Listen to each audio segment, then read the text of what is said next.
that are on the edge of bankruptcy, we'll call it that. Are they going to pull the plug on them all, including the United States, before the election and try to have no election because of the financial chaos, or are they going to wait until next year? Now, we don't know that. But if they pull it before the election, you'll have a revolution in the country. On the other hand, if they wait, then we can change the entire, what's the right word, the entire constitution of the people who are in the House and the Senate. And if we can do that, then even if they pull that bill, Ron Paul's bill for the Fed, out of the appropriations bill or emasculate it, we can go back and resubmit it and get it passed if we can get the right people in Congress. And so having an election and clearing out 95% of the incumbents is extraordinarily important. And getting rid of the Fed, getting rid of executive orders, lobbying, campaign contributions, and particularly under executive orders, the working group in financial markets. That has got to end because our government is rigging all the markets in the world 24/7, and it's got to stop. And so the American people are with you, Mr. Chapman, because as you say, 8% want Congress reelected. 8%, that's it. 81% say they shouldn't get another term. 75% disapprove of the job Congress is doing, and Mr. Obama's approval's at 46, disapproval at 45. The American public knows that their Congress has been absolutely taken over by special interests, and they aren't representing we, the people, at all. So why they've got 8% want Congress reelected. I'm surprised there's 8% who want this Congress back in. When you're looking at even people like John McCain, who should have been thrown out years ago, is in real serious trouble. A lot of people are in serious trouble. You've got Evan Bayh who's dropping off. You've got Chris Dodd in Connecticut who's dropping out. They see the handwriting on the wall. Throw them all out except for a few like Dennis Kucinich, Ron Paul. There are a few in there. But by and large, we want them all gone, don't we? We certainly do. And that's how we're going to save America. You're going to get your freedom back. All this secrecy and Homeland Security and this faux terrorism that's supposed to exist, and all of the crap that we've had to put up with in airports and machines that see your body, and I never heard of anything. Oh, tell about that, Mr. Chapman. Tell about how dangerous that TSA body scan is. That was surprising to me. Yeah, well, it changes your DNA and too much radiation, and it's just another political payoff in this instance to Chertoff, who used to be the head of Homeland Security. And they're putting them in all over the world. And what's going to happen? Nobody's going to travel because they won't go through them. That's what's going to happen. No, it can cause ischemic heart disease. It can also exacerbate or cause cancer. I mean, they're putting that in. Now, we've got another problem. 40 states are on the brink of insolvency. You've got major problems with the pension funds. I was just reading Illinois is in really serious state. You've got Kentucky, Indiana, Nevada. There's a $1 trillion pension shortfall. They are really just about screwed on their pensions, aren't they? A lot of these states. They are, and I have in Sadie's issue, I have a link to another letter writer's article on that, and the statistics that just came from Pew, P-E-W, and you'll find it of interest. And, of course, you want to get a free introductory copy to the forecaster, and if you come in like today or tomorrow, we'll send you Saturday's issue if you designate it, and you'll see that survey, and it's you know, they're talking about, let me put it this way, they had hearings and open ideas the past month on a new project by the White House. And this has been going on since 1995, so it's nothing new. They want to do one of three things.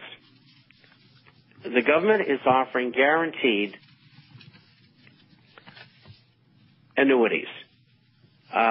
They'll either do that one of three ways. They'll either tax everybody 5% and put the money in annuities for them, probably to replace the money that's needed for Social Security and Medicare that's not there. Second, they might have people voluntarily commit a portion or all of their current retirement to the government for this guaranteed annuity, or they might make it mandatory. See, the government wants to get a hold of the investments, which are worth trillions, to use as collateral against the bonds that they're issuing. This is what this is all about. 80% of the bonds, treasuries, purchased last year were purchased by the Federal Reserve that made the money out of thin air. And they can't keep on doing that, so they got to get the money from someplace else.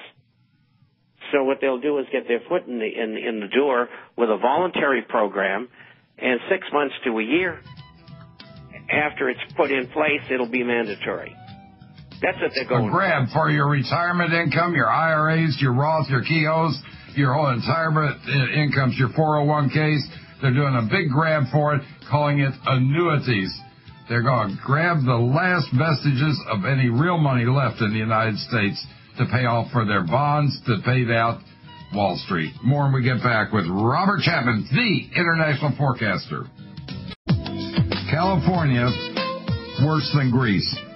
13% of the U.S. GDP that represents the seventh largest economy in the world. They owe the federal government $6 billion plus $6 billion in deficit. Major problems. New Jersey, $2.2 billion in deficit and falling revenues. Both of these states, plus 40 states, are in the brink of insolvency. $329 billion in corporate debt defaulted in 2009. Of that, $291 billion in North America. Junk bonds are really earning their names. That's coming up to where they're going to be absolute junk in 2010, aren't they, Mr. Chapman? Well, I think they will, because interest rates are going to rise, and that means the value of bonds will fall. I know that Moody's has said that the worst will be over very quickly, but I don't agree with Moody's. I think they're painting an optimistic picture. I think junk bonds are going to have probably about a 13% failure rate, which will be equal to what they did back in 2001 and 2002. And so that's where I think that's headed, and I don't think they're going to recover. Moody's is talking about recover. I don't see that. Moody's doesn't see what I see. No, and they haven't all along, and that's why you've been correct, the international forecaster. There is a bright spot in your newsletter, and that concerns the fact that more and more people are understanding that there's been no global warming for the last 15 years. Professor Phil Jones said there's no statistically significant rise in temperature since 1995. Warming recorded by weather stations was caused by local factors rather than global change. And more people around the U.S. and around the world realize that this global warming is being used by the internationalists to put a new tax on us. That's the whole reason for the global warming tax.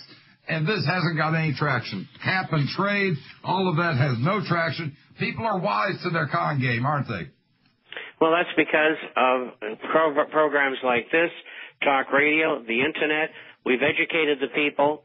And, of course, Phil Jones was the guy that ran East Anglia University, and he was behind this entire scam along with the Illuminists who run things. And now he's telling you, yeah, it was a scam. And because they didn't put him in jail. They should put him in jail. There's big controversy in England about this, which you never see because they won't carry that. If you want to see the New World Order at its finest, all you have to do is look at what happened to Vancouver on the Olympics, the police state that's there, and what's happened. They've destroyed virtually the entire economy, all for what? All for nothing. I mean, yeah, the people who are competing, I have no problem with the athletes, but this entire Olympics, not only Vancouver but elsewhere, is the New World Order at its finest or at its most exposed, in my opinion. Nobody knows who runs this International Olympics Committee. None of them are voted in. It's all New World Order. And when you're watching that, it's all corporate controlled, New World Order controlled. It's actually pretty pitiful, isn't it? It certainly is. And I feel bad for the athletes, but they don't really know what's going on. It's a social move. And after this, I have 2 articles on Canadian real estate in the coming issue. And you've got to read them, because once these Olympics is over, the real estate values in Vancouver are going to start going down. And they will in other places in Canada, too. The bubble is going to burst. I've got an excellent interview on there on the subject. You've got to see it, especially if you're a Canadian. And I know Vancouver very well. I used to live there. And their housing prices are outrageous. And they're coming down.